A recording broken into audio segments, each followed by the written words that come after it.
ஆசிரியர்களுக்கு வணக்கம். 2000 ஆண்டுகளாக வழக்கில் இருக்கும் சில தமிழ் சொற்கள். இதுதான் ஃபுல்லாக நம்ம இப்போ ஷார்ட்கட்டோட பார்க்க போகிறோம். ஏன்னா இது ஆல்ரெடி எக்ஸாமில் கேட்டிருக்காங்க. ஈஸியாக தான் இருக்கும். கொடுத்துருக்கிற சொல் அப்புறம் இடம்பெற்ற நூல் இதுக்கு ரிலேட்டடாக தான் ஷார்ட்கட் இருக்கும். நாளைக்கு 6th first term Tamil test இருக்குது. ஃபுல்லுமே 6th ஃபஸ்ட் டேர்ம் ஃபுல்லாக டெஸ்ட் வச்சுக்கலாம். ஆல்ரெடி நிறைய பேர் ஃபஸ்ட் டைம் படிச்சிருப்பீங்க. அதில் ஒரு சிலது எது கஷ்டமானதோ அதுக்கு மட்டும் நம்ம இப்போ ஷார்ட்கட் பார்க்கலாம். நாம் இதுக்கு எப்படி ஷார்ட்கட் பார்க்க போகிறோம்னா, ஃபஸ்ட்டு ஒன்று ஒன்றா பிரிச்சுக்க போகிறோம். குறுந்தொகையெல்லாம் ஃபஸ்ட்டு பிரிச்சுருவோம். அதுக்கப்புறம் இந்த தொல்காப்பியம் இதெல்லாத்தையும் தனியாக பிரிச்சுருவோம். பிரிச்சுட்டு எல்லாத்துக்கும் சேர்த்து ஷார்ட்கட் பார்க்கும்போது நமக்கு ஈஸியாக இருக்கும். இப்போ நான் கிளாஸ் நடத்தும் போது உங்களுக்கு புரியும். ஃபஸ்ட்டு குறுந்தொகை எங்கே இருக்கோ அதெல்லாம் கம்ப்ளீட் பண்ணிடலாம். குறுந்தொகை அப்படின்னா என்ன அர்த்தம்? குறுகிய, அதாவது சின்னது அப்படின்னு தானே மீனிங்கு. அப்போ குறுந்தொகை அப்படின்றத குட்டி அப்படின்றத ஷார்ட்கட்டாக வச்சுக்கோங்க. இங்கே நமக்கு தேர்டில் குறுந்தொகை கொடுத்துருக்காங்க. என்னது? பாம்பு அப்படின்னு கொடுத்துருக்காங்க. பாம்பு குறுந்தொகை, அதாவது பாம்புன்ற வார்த்தையை குறுந்தொகையில் பார்த்துருக்கோம் அப்படின்னு சொல்கிறாங்க. எங்கே இருக்குன்னா குறுந்தொகையில் 239வது பாடலில் இருக்குது அப்படின்னு சொல்கிறாங்க. அப்போ இதுக்கு ஷார்ட்கட்டாக எப்படி ஞாபகம் வச்சுக்கலான்னா, குட்டி பாம்பு. ஏன்னா குறுந்தொகைக்கு குட்டி அப்படின்றத ஷார்ட்கட்டாக வச்சுக்க சொன்னோன்னா அப்போ குட்டி பாம்பு. சரிங்களா? நெக்ஸ்ட்டு வேறு இங்கே இருக்குது பாருங்கள், குறுந்தொகை முதலைக்கு இருக்குது. அப்போ குட்டி முதலை, குட்டி பாம்பு குட்டி முதலை அப்படின்றத ஷார்ட்கட்டாக வச்சுக்கோங்க. நெக்ஸ்ட்டு இங்கே இருக்குது பாருங்கள் குறுந்தொகை, இங்கே மீன், அப்போ குட்டி மீன். இப்போ நமக்கு கொடுத்துருக்க பாம்பு முதலை மீன் இது எல்லாமே உயிரினம். நமக்கு உயிரினம் மூணுமே குறுந்தொகையிலேருந்து வந்திருக்கு. அப்போ குட்டி பாம்பு குட்டி முதலை குட்டி மீன் அப்படின்றது ஷார்ட்கட்டாக வச்சுக்கோங்க. இந்த 3 வார்த்தையை கேட்டிருந்தா நமக்கு குறுந்தொகை தான். இது மட்டும் இல்லாமல் இன்னொரு குறுந்தொகையும் இருக்குது. அது என்னென்னா செய் அப்படின்ற வார்த்தை. சரிங்களா? இங்கே கொடுத்துருக்காங்க பாரு 16ல் இங்கே கொடுத்துருக்காங்களா, செய் அப்படின்றது குறுந்தொகையில் இருக்குது அப்படின்னு சொல்கிறாங்க. இதை ஷார்ட்கட்டாக எப்படி ஞாபகம் வச்சுக்கலாம்னா, குறுக செய், குறுக தரித்த குரல் அப்படின்னு நம்ம கேள்விப்பட்டிருப்போம் இல்லைங்களா? அப்போ குறுக செய், எதுனாலும் சுருக்கமாக சீக்கிரம் செய் அப்படின்றது தான் குறுக செய். அதாவது ஷார்ட்கட்டுக்காக சொல்கிறேன். அப்போ குறுக செய். இதில் நமக்கு என்ன தெரியுது? குறுந்தொகை 4 இடத்துல இடம்பெறுது. அது ஃபஸ்ட்டு பாம்பு, முதலை, மீன், செய். இது 4 வந்ததுன்னா அது குறுந்தொகையிலேருந்து வந்த வார்த்தை. சரிங்களா? இப்போ நெக்ஸ்ட்டு பார்க்கலாம். இப்போ டோட்டலாக 20 வேர்ட்ஸில் 4 வேர்ட்ஸ் கம்ப்ளீட் பண்ணிட்டோம் ஷார்ட்கட்டில். இப்போ நெக்ஸ்ட்டு பார்ப்போம். நெக்ஸ்ட்டு அகநானூறு. அகநானூறு 2 இடத்துல இடம்பெற்றிருக்கு. அகம்னா என்ன? உள்ளம், அதாவது உள்ளுக்குள்ளே அப்படின்னு சொல்லுவோமா. புறம்னா வெளியே அப்படின்னு சொல்லுவோம். அகம்னா உள்ளன்னு சொல்லுவோம். அப்போ அதை வச்சு தான் ஷார்ட்கட்டு பார்க்க போகிறோம். சரிங்களா? 2 இடத்துல இருக்குது. ஒன்று கோடை,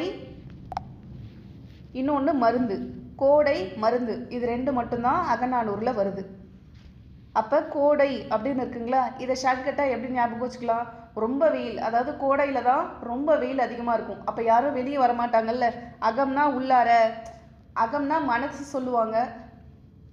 அகம்னா உட்புறம் அப்படின்ற மீனிங்கும் கொடுக்கும், உள்ளன்ற மீனிங்கும் வரும். அப்போ யாரும் வீட்டை விட்டு வெளியே வரமாட்டாங்க. சரிங்களா? அப்போ கோடை, கோடைனா வெயில் ஞாபகம் வரும். வெயில் வந்துச்சுனாவே எல்லாரும் மக்கள் எல்லாம் வீட்டுக்குள்ளே தான் இருப்பாங்க. வெயில் முடிச்சதுக்கப்புறம் ஈவினிங் ஒரு 4 o'clock மேலே தானே வெளியே வருவாங்க.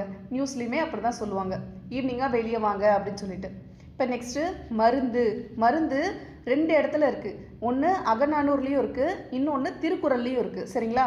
மருந்துன்ற வார்த்தை மட்டும் 2 இடத்துல இருக்குது. அதாவது 2 நூல்களில் இடம்பெற்றிருக்கு, அகநானூறு, திருக்குறள். அப்போ இது ஷார்ட்கட்டாக எப்படி ஞாபகம் வச்சுக்கலாம்னா, திருக்குறள் அகத்துக்கு மருந்து, மனசுக்கு மருந்து எதுனா திருக்குறள். திருக்குறளில் நிறைய நல்ல விஷயங்கள் சொல்லியிருப்பாங்கல்ல, அதுதான். அப்போ திருக்குறள் அகத்துக்கு மருந்து. இதை ஷார்ட்கட்டாக ஞாபகம் வச்சுக்கோங்க, ஈஸியாக இருக்கும். இப்போ நாம் குறுந்தொகை, அகநானூறு இது 2த்துக்கும் ஷார்ட்கட் பார்த்துட்டோம். இப்போ மற்றதுக்கு பார்க்கலாம். இந்த வீடியோ பார்த்துட்ருக்க எல்லாரும் ஒரு லைக் கொடுத்துட்டு ஹைப் கொடுங்க. நீங்கள் கொடுக்குற லைக் அண்ட் ஹைப் தான் எனக்கான எனர்ஜி பூஸ்டர். இது போல் பல வீடியோக்களை உங்களுக்காக கண்டிப்பாக தொகுத்து தர்றதுக்கு. நெக்ஸ்ட்டு இப்போ மற்ற வார்த்தைகளுக்கான ஷார்ட்கட் பார்ப்போம். ஃபஸ்ட்டு வேளாண்மை, கலித்தொகை, திருக்குறள் இந்த 2 நூல்களிலும் இடம்பெற்றிருக்கு. இதை ஷார்ட்கட்டாக எப்படி ஞாபகம் வச்சுக்கலான்னா, களி அப்படின்னு இருக்குங்களா, களின்றது சாப்பிட்ற களியை ஞாபகம் வச்சுக்கோங்க. கலித்தொகை. திருக்குறள் அப்படின்னு இருக்குங்களா, திருக்குறள் அப்படின்றத திருமணம் அப்படின்றத ஷார்ட்கட்டாக வச்சுக்கோங்க.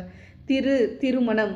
அப்போ அந்த காலத்தில் வேளாண்மை செய்கிறவங்கலாம் நல்ல, அதாவது விவசாயம் செய்கிறவங்க களி சாப்பிட்டு நல்லா தெம்பாக இருந்தாங்க. அது மட்டும் இல்லாமல் விவசாயம் செய்கிறவங்கள தான் அந்த காலத்தில் விரும்பி திருமணம் செஞ்சுக்கிட்டாங்க அப்படின்றத ஷார்ட்கட்டாக வச்சுக்கோங்க. அப்போ வேளாண்மைனா விவசாயம் செய்கிறவங்கள விரும்பி திருமணம் செஞ்சுக்கிட்டாங்க. அப்போ திருமணம், களி, வேளாண்மை செய்கிறவங்க களி சாப்பிட்டு நல்லா தெம்பாக இருந்தாங்க. இதை ஷார்ட்கட்டாக வச்சுக்கோங்க. உழவர் நற்றிணை, உழவர் நற்றிணை இதை எப்படி ஞாபகம் வச்சுக்கலாம்னா, நற்றிணை நல்ல அப்படின்ற ஒரு அடைமொழி இருக்கிற நூல் நற்றிணை அப்படின்னு சொல்லுவாங்களா. அப்போ உழவர் நல்ல உழவர், நல்ல உழவர் அப்படின்றத ஷார்ட்கட்டாக ஞாபகம் வச்சுக்கோங்க. நெக்ஸ்ட்டு பாருன்றது பெரும்பானாற்று படை அப்படின்னு கொடுத்துருக்காங்க. பாருன்ற வார்த்தை எந்த நூலில் இருந்ததுங்களாம்? பெரும் பானாற்று படை. அப்போ இதை ஷார்ட்கட்டாக எப்படி ஞாபகம் வச்சுக்கலாம்? ஒரு இடத்துல நம்ம ஏதாவது திங்ஸ் வாங்க போகிறோம்னா அங்கே பெருசாக ஒரு பானை இருந்ததுன்னா நம்மளோட பார்வை எங்கே போகும்?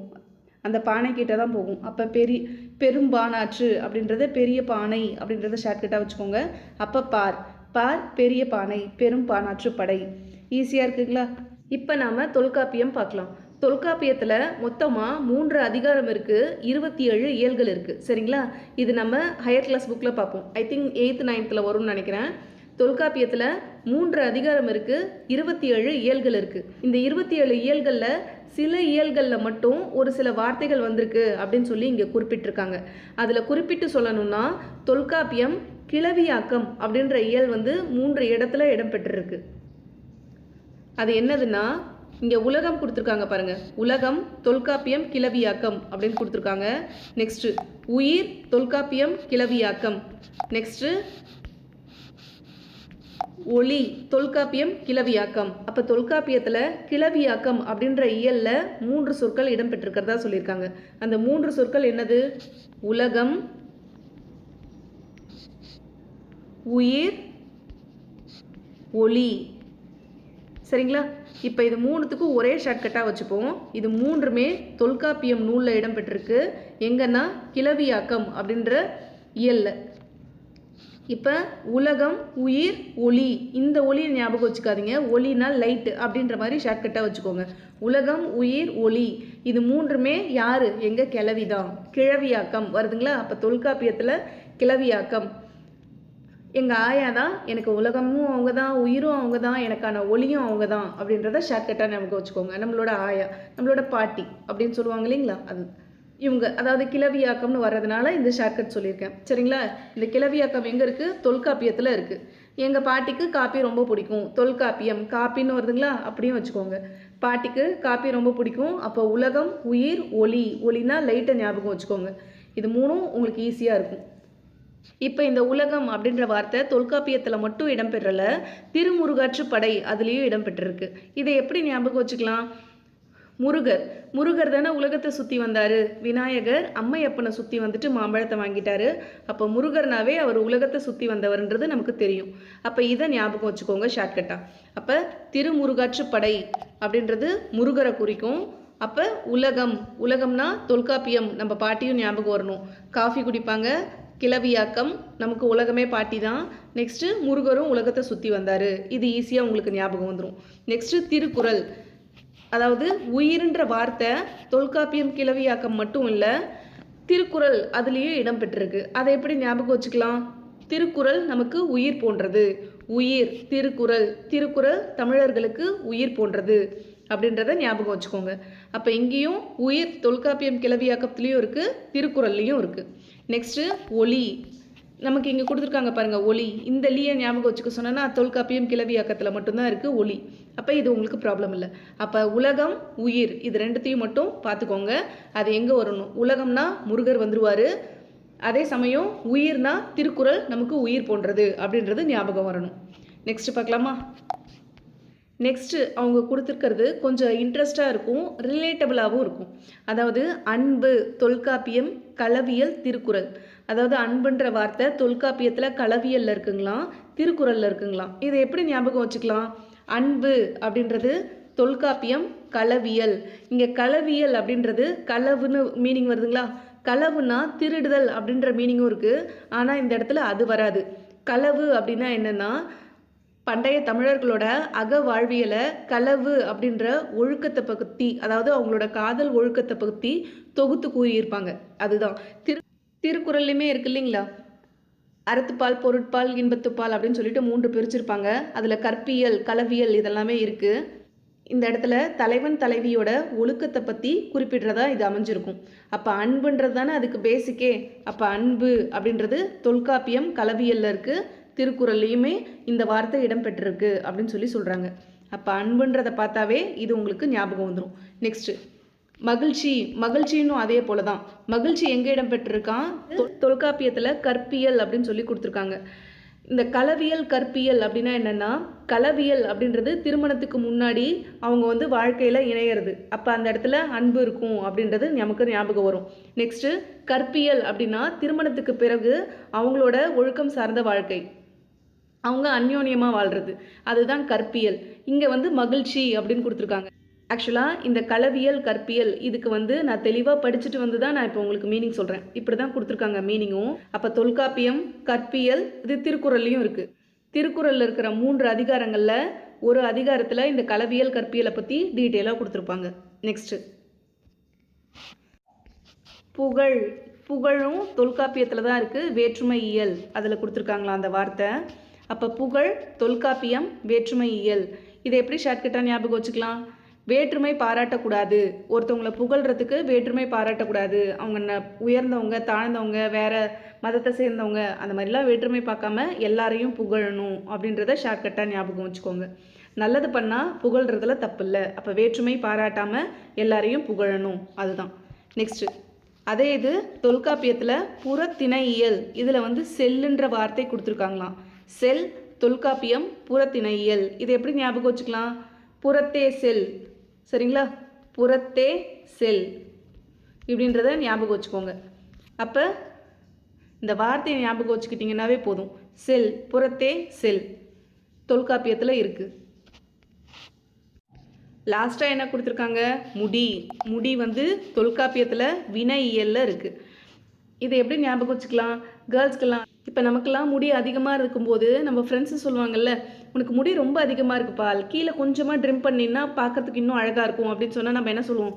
வேறு வினையே வேணாம்ப்பா, எங்கள் அம்மா அடி பெண்டு கழட்டிடுவாங்க அப்படின்னு சொல்லுவோமா? அதுதான். அப்போ வினைன்றதை முடி கூட ரிலேட் பண்ணிக்கோங்க. அப்போ முடி கட் பண்ணால் வேறு வினையே வேணாம், அம்மா அடிச்சிருவாங்க அப்படின்றத ஷார்ட்கட்டாக ஞாபகம் வச்சுக்கோங்க. ஈஸியாக இருக்கும். இப்போ 20க்கும் ஷார்ட்கட் பார்த்துட்டோம். இதில் எல்லாத்துக்குமே உங்களுக்கு ஈஸியாக இருக்கும். இந்த தொல்காப்பியம் வர இடம் மட்டும்தான் கொஞ்சம் யோசிக்கிற மாதிரி இருக்கும். அதுவுமே நீங்கள் 2 டைம் பார்க்கும்போது ஈஸியாகிடும். களவியல்னா அன்பு, கற்பியல்னா மகிழ்ச்சி, புகழ்னா வேற்றுமை இயலில் வரும், செல்லுனா புறத்தே செல், வேற்றுமை பாராட்டாமல் புகழ் அப்படின்றது. இந்த மாதிரி முடினா வேறு வினையே வேணாம். இந்த 5 வார்த்தைக்கு மட்டும் கரெக்டாக நீங்கள் ஷார்ட்கட் வச்சுட்டிங்கன்னா இந்த 20யுமே உங்களுக்கு ரொம்ப ஈஸி. நாளைக்கு உங்களுக்கு ஃபஸ்ட் டேர்ம் ஃபுல்லாக டெஸ்ட் இருக்குது. நான் உங்களுக்கு 6th ஃபஸ்ட் டேர்ம் ஃபுல்லாக டீச் பண்ணலை. அது உங்களுக்கு ரொம்ப ஈஸியாக தான் இருக்கும். நிறைய பேர் முடிச்சிருப்பீங்க. நாளைக்கு 6th ஃபஸ்ட் டேர்ம் ஃபுல்லாக டெஸ்ட் இருக்குது. 50 மார்க்ஸ்க்கு முடிஞ்சதுன்னா உங்களால் 50க்கு 50 மார்க்ஸ் எடுத்துருங்க. ஏன்னா கொஸ்டின்ஸ் ரொம்ப தரமாக இருக்கும். அந்த மாதிரி தான் கொஸ்டின் செட் பண்ண போகிறேன். அப்புறம் மறக்காமல் உங்கள் ஃப்ரெண்ட்ஸ்க்கும் ஷேர் பண்ணுங்கள். இது வரைக்கும் சப்ஸ்கிரைப் பண்ணாதவங்க சப்ஸ்கிரைப் பண்ணி வச்சுக்கோங்க. அப்போ தான் நம்ம போடுற வீடியோ உடனுக்குடனே உங்களுக்கு கிடைக்கும். நல்லதே செய்வோம், நல்லதே நடக்கும். நன்றி.